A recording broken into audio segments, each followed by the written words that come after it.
Tarvuzlarimizni kesib, yuziga strech qilib, xolodilnikka qo'yib qo'ymoqchiman. Что klientlarimizga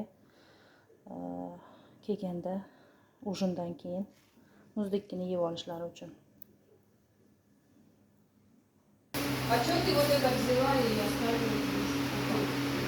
Kartoshkamiz juda ham mazali bo'ladi, shunaqa qilib pishirsa. Ichigacha yog'lar o'tib, to'shni bo'lib pishadi.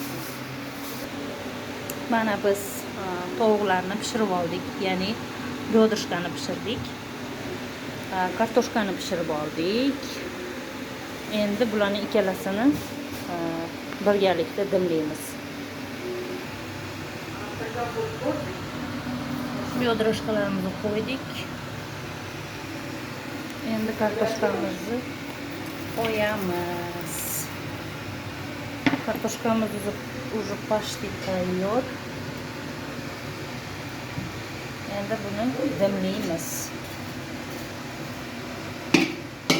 Ko'pkamiz где-то 30 minutlarga dimlaymiz.